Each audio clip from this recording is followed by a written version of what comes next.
audiensi itu hanya pertamu saja, Pak, mungkin paling 2-3 orang. Karena ini kami bawa gerbong, maka kami delegasi. Maka forumnya agak berbeda ya. Mungkin baru sekali ini kita mengalami seperti ini.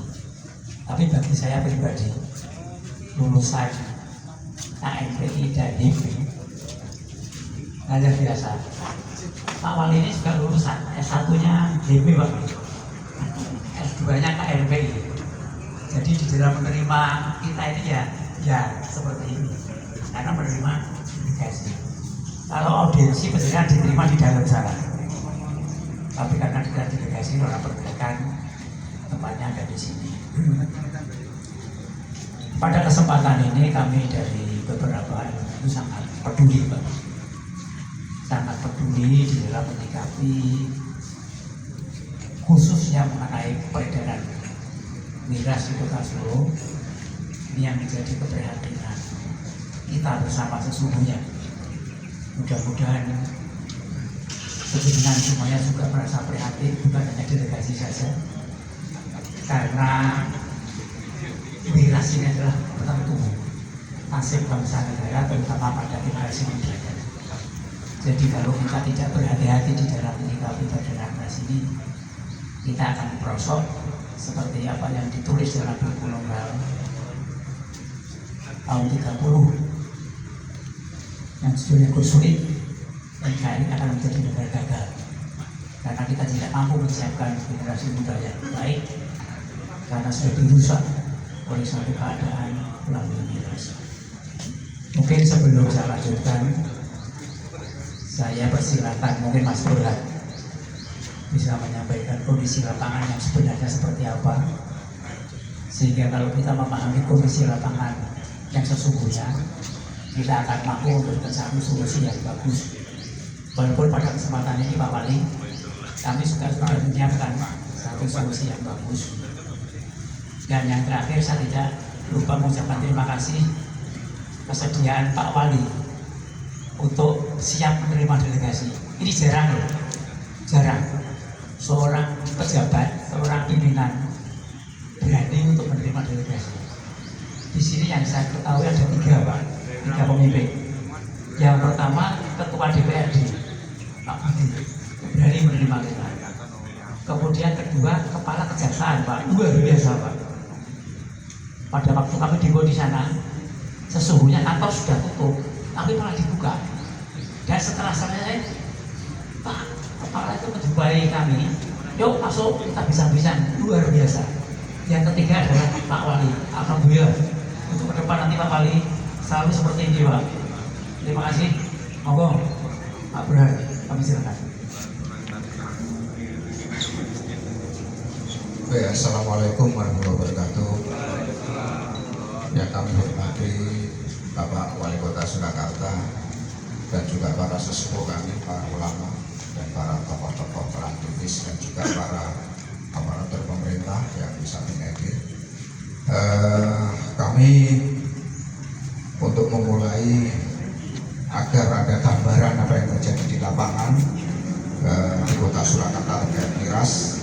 Ini adalah hasil kami sendiri yang mengalami, mengawal dan juga dari rangkuman apa yang menjadi konsep dari para peserta ini, terutama pasca hari Rabu malam yang lalu dengan diadakannya diskusi terbuka mata air Kartopuran.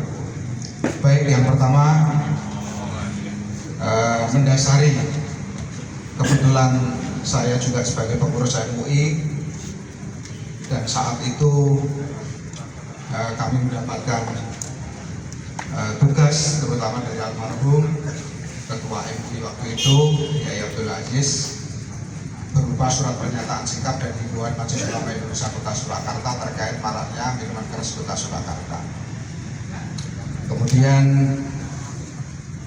ini juga sudah banyak beredar dan tentunya sudah diketahui oleh Pak Wali dan Pemkot DPRD. Kemudian juga ada pada saat pilkada Pilwalkot, yaitu fakta integritas calon wali kota dan wakil wali kota bersama Majelis Ulama Indonesia Surakarta dalam rangka menumbuhkan komitmen untuk kepentingan umat Islam Kota Surakarta. Di sini kedua paslon saat itu semuanya bertanda tangan, baik dari Bapak Respati sekarang menjabat maupun dari Bapak Teguh. Di sini jelas tertuang di poin 11, menjamin pengawasan terhadap kehalalan produk makanan dan minuman setelah mengendalikan distribusi dan konsumsi produk yang diharamkan syariat Islam. 12, menggalakkan pemberantasan penyakit masyarakat seperti riba, LGBT, miras, narkoba, prostitusi, perjudian, rentenir, dan upaya permutatan melalui pendekatan yang sistematis dan berbasis humanis. Kemudian juga masih ada yaitu Partai Integritas dengan forum silaturahmi ulama yang dipimpin oleh Kiai Halim. Di sini juga ditandatangani oleh Bapak Respati, Ibu Astrid, dan juga Pak Daryono selaku dari PKS. Di sini juga sama intinya, komitmen calon wali kota dan wakil wali kota dengan forum silaturahmi ulama dan ormas Islam untuk kepentingan umat Islam dan kota Surakarta, di mana poin 7 menolak semua bentuk penjualan minuman keras dengan tidak memberikan izin penjualan minuman keras di kota Surakarta dan secepatnya membuat perda larangan minuman keras. Sudah ditandatangani. Kemudian kita juga beberapa kali beraudiensi dengan Satpol PP mulai 2 tahunan yang lalu 2024, yang mana kita benar-benar mencermati apa yang menjadi dasar hukum. Di Solo itu masih menggunakan Perda nomor 4 tahun 72, saya sebelum lahir ini. Kemudian yang kedua, Perwali Kota Surakarta nomor 12 tahun 2009, yang intinya tidak boleh ada penjualan miras seperti di gelanggang remaja, kaki 5, terminal, stasiun, dan intinya tidak boleh berdekatan dengan tempat ibadah, sekolah, rumah sakit, pemukiman. Kemudian tidak boleh promosi miras, kemudian tidak boleh membuat menjual sistem take away bawa pulang. Kemudian bila dilaporkan bisa ditutup. Kemudian di Perda, wali kota dapat mencabut izin, ya. Sehingga jangan takut, wali kota sudah ada dasar untuk dapat mencabut izin. Kemudian mengawasi jam operasional yang banyak dilanggar. Di Perda jelas tempat penjualan hanya dibuka jam 8 sampai dengan maksimal jam 23. Nah, sekarang sampai subuh semua, ya. Surat izin harus terpampang. Saat ini tidak ada yang terpampang. Kemudian tidak boleh di bawah umur. Kemudian tidak boleh mengadakan event, mengadakan pertunjukan musik dan sebagainya yang didatangi oleh umum. Artinya ini masih berlaku. Kemudian juga izin SIUP MB itu hanya berlaku 1 tahun. Kemudian ternyata juga harus ada rekomendasi dari kepolisian untuk syarat izin, berarti kepolisian juga berperan. Kemudian ada poin ya boleh di hotel bintang 3, 4, 5, restoran menengah atas atau biasanya Talam Kencana dan Talam bar pub dan diskotik, maka yang disebut karaoke, coffee shop maupun bottle shop tidak tersebut. Sedangkan banyak yang mempunyai izin sekarang ini adalah karaoke. Itu beberapa poin dari peraturan wali kota dari dasar. Ini kami sudah print juga. Kemudian sangat luar biasa kami apresiasi saat itu 2024 Satpol PP begitu kami bersama DSKS dan beberapa ormas Islam LSM itu mengadakan audisi dan menyatakan maraknya miras. Saat itu kami memberikan tenggat 7 hari bisa selesai. Waktu itu Pak Didik luar biasa menyatakan 4 hari bisa selesai. Artinya malam itu juga langsung dilakukan operasi besar-besaran, operasi gabungan. Di sini ada laporannya dari Satpol PP kala itu, ya. Di sini banyak sekali laporan operasi-operasi gabungan seperti di beberapa tempat Namun saat ini pimpinan masih sama, masih Pak Didi. Kami semua melihat tidak segercep yang dulu. Karena dulu berani menutup sampai dengan 7 outlet miras. Bahkan yang di Lokananta itu sebetulnya sudah ditutup di laporan ini. Bahkan sudah kami bahasa lapangan, kami sweeping bersama teman-teman, saya sendiri waktu itu yang mengawal. Namun banyak tempat-tempat yang dulu ditutup, dulu kita awasi, ternyata sekarang buka dengan bebas. Ini kami apresiasi, semoga Satpol PP bisa kembali seperti dulu, Satpol PP yang dulu, ya, yang sangat gercep untuk melakukan penindakan dan sangat berani. Lalu lanjut, bahwa kami mendapatkan data-data pada saat kami audiensi dengan DPRD Kota Surakarta. Di sini ternyata sudah ada 10 outlet miras BC yang legal dan menyusul 8 pengajuan untuk legal, sehingga 17 bahasa kami yang akan dilegalkan oleh Pemkot Kota Surakarta. Makanya konsen kami bersama para aktivis adalah menolak legalisasi 17 outlet miras. Yang ilegal lebih banyak lagi, puluhan. Maka kami juga kembali kepada saat lalu, yaitu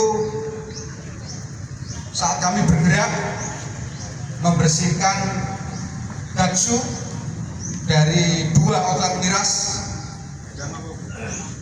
Alhamdulillah bisa ditutup oleh Wali Kota Surakarta saat itu, ya, Bapak Teguh, Kulkas Babe dan Digris. Dan kami cukup senang karena Pak Teguh, Wali Kota saat itu, mengeluarkan SE yang intinya untuk pengajuan izin baru perpanjangan outlet BC untuk ditunda sampai dengan aturan baru. Pada saat kami berdiskusi, yang dimaksud aturan baru sebetulnya adalah Perda. Namun kami nanti juga ingin bertanya,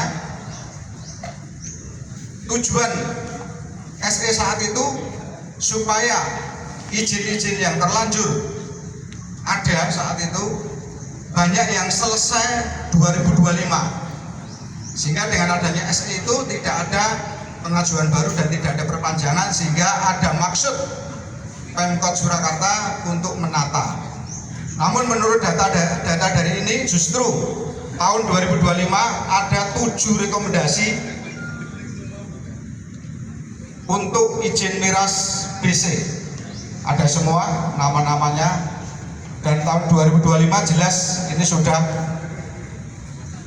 Bapak Wali Kota Trispati. Kemudian ada SE lagi tahun 2026 yang intinya bagi kami intinya adalah dibuka lagi perizinan miras. Lalu Wali Kota